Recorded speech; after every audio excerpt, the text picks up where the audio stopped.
প্রশ্ন হলো, তাহলে মুসলমানদের অবদানের ক্ষেত্রে ভাই ও বোনদেরকে আন্তরিক শুভেচ্ছা এবং সালাম জানাই।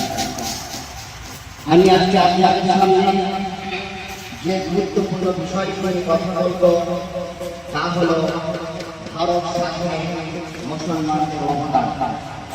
এই ভারত দীর্ঘদিনের লড়াই, সংগ্রাম, আন্দোলন এবং অসংখ্য মানুষের আত্মত্যাগের মাধ্যমে আজ থেকে ৭৯ বছর আগে ১৯৪৭ খ্রিস্টাব্দে এই ভারতবর্ষ স্বাধীনতা লাভ করে। এই স্বাধীনতা সংগ্রামে হিন্দু, মুসলিম, শিখ, খ্রিস্টান সহ বিভিন্ন ধর্মের লোকেরা একসঙ্গে এই সংগ্রামে অংশগ্রহণ করে। মুসলমানদের অবদান এই স্বাধীনতা সংগ্রামের ইতিহাসে অত্যন্ত গুরুত্বপূর্ণ ভূমিকা পালন করে। বর্তমান সময়ে যখন এই ভারতের ইতিহাসকে উপস্থাপন করা হয় তখন ইচ্ছাকৃতভাবে মুসলমানদের অবদানকে, মুসলমানদের আত্মত্যাগকে, মুসলমানের যোদ্ধাদেরকে আড়াল করা হয় বা তাদের গুরুত্বকে গুরুত্বহীন করে তুলে ধরা হয়।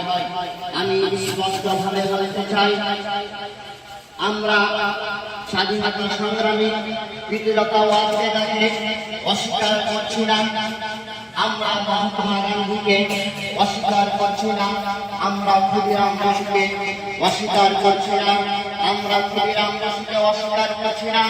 এর মতো অসংখ্য হিন্দু সম্প্রদায়ের যোদ্ধা রয়েছে যাদের নাম ছাড়া ভারতের স্বাধীনতার ইতিহাস অসম্পূর্ণ। কিন্তু আমার প্রশ্ন হলো, তাহলে মুসলমানদের অবদানের ক্ষেত্রে এত কেন নীরবতা? আমাদের যোদ্ধা মৌলানা আবুল কালাম আজাদ, বাহাদুর শাহ জাফর খান, আব্দুল গফফার খান, আশরাফুল্লাহ খান, এদের মতো অনেক মুসলিম নেতা যারা এই স্বাধীনতার জন্য, যারা এই ভারতকে স্বাধীন করার জন্য কষ্ট সহ্য করেছে, কারাবরণ করেছে, অনেকে নিজের জীবন পর্যন্ত এই দেশের জন্য কুরবান করেছে। তাহলে তাদের নাম কয়েকটি নাম বা কয়েকটি লাইনের মধ্যে সীমাবদ্ধ থাকবে কেন? তাদের অবদান দেখুন। ব্রিটিশরা এই ভারতে এসে একেবারে সম্পূর্ণ ভারতকে দখল করতে পারেনি। কিছু কিছু জায়গা অল্প অল্প করে পুরো ভারতবর্ষকে দখল করে। যখন 1803 খ্রিস্টাব্দে ব্রিটিশরা দিল্লির লখনউকে দখল করল, তখন আমাদের উলামা ইকরাম মৌলানা আব্দুল আজিজ দেহলভী রাহমাতুল্লাহি আলাইহি তিনি 1803 খ্রিস্টাব্দে স্পষ্ট ভাষায় বলে দিলেন এই ব্রিটিশরা দেশের জন্য এবং ধর্মের জন্য ক্ষতিকর। স্পষ্টভাবে জিহাদের কথা বললেন।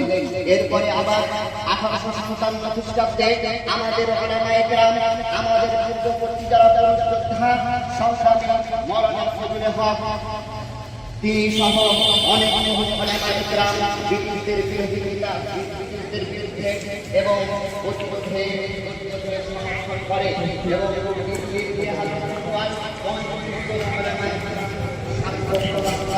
যার উল্লেখ পাওয়া যায়। আবার সেই সালে 1857 খ্রিস্টাব্দে বাহাদুর শাহ জাফর সুলতানি বিদ্রোহ বা স্বাধীনতা আন্দোলনে নেতৃত্ব প্রদান করেন। হিন্দু, খ্রিস্টান সকল ধর্মের মানুষকে এই স্বাধীনতা আন্দোলন চালিয়ে যায়। আবার এই সালে 1857 তিনি 1857 খ্রিস্টাব্দে স্বাধীনতা বিপ্লবী আন্দোলনে নেতৃত্ব প্রদান করেন। তার সংগ্রাম, তার আন্দোলন এত ভয়াবহ ছিল যে ব্রিটিশদের কাছে চালিয়ে হয়েছিল। এরপরে আবার আমাদের সংগ্রামী মুসলিম নেতা আশরাফুল্লাহ খান যুবক, তার জন্মগ্রহণ 19 খ্রিস্টাব্দে এবং তাকে ফাঁসি দেওয়া হয় 19 ডিসেম্বর 1947 খ্রিস্টাব্দে। কারণ তিনি রামপ্রসাদ বিস্ময়ের সঙ্গে বিপ্লবীদের জন্য ব্রিটিশদের ডাকাতি করে, বিপ্লবীদের জন্য অর্থ সংগ্রহ করে ব্রিটিশরা তাকে ধরে ফেলে এবং সেই দিনটাতে 19 ডিসেম্বর 1927 খ্রিস্টাব্দে তখন বয়স তার মাত্র 27 তাকে ফাঁসি দেওয়া হয়। এরপরে আপনি আসুন আমাদের যোদ্ধা, আমাদের সংগ্রামী মৌলানা আবুল কালাম আজাদ, যিনি ছিলেন এই ভারত স্বাধীনের পর প্রথম শিক্ষামন্ত্রী। তিনি অল্প বয়স থেকে ব্রিটিশদের বিরুদ্ধে আন্দোলন করে, ব্রিটিশদের বিরোধিতা করে। তিনি বহুবার কারাবরণ করে। 1930 খ্রিস্টাব্দে ব্রিটিশরা তাকে জেলে বন্দী করে। তিনি আন্দোলন করতে গিয়ে বহুবার ব্রিটিশদের হাতে ধরা পড়ে। তিনি 1923 থেকে আবার 1940 থেকে 1946 সাল পর্যন্ত ভারতের জাতীয় কংগ্রেসের সভাপতির দায়িত্ব পালন করে। স্পষ্টভাবে বলতে চাই, এই ভারতের স্বাধীনতা কোন একক সম্প্রদায়ের নয়। এই ভারতের স্বাধীনতা যেমন এই ভারতের জন্য হিন্দু, মুসলিম, শিখ, খ্রিস্টান, নারী, পুরুষ, ছোট বড় নির্বিশেষে সকলে ব্রিটিশদের বিরুদ্ধে লড়াই করে আজ আমরা 80তম স্বাধীনতা দিবস পালন করছি। আপনারা সোশ্যাল মিডিয়ার মাধ্যমে যতই কণ্ঠহাসি করুন, মুসলমানদের অবদানকে যতই আড়াল করার চেষ্টা করুন, এই নামগুলো ইতিহাসের পাতায়, স্বাধীনতার ইতিহাসের পাতায় স্বর্ণের কালিতে লেখা আছে, যাকে আপনি কখনোই মিটিয়ে দিতে পারবেন না।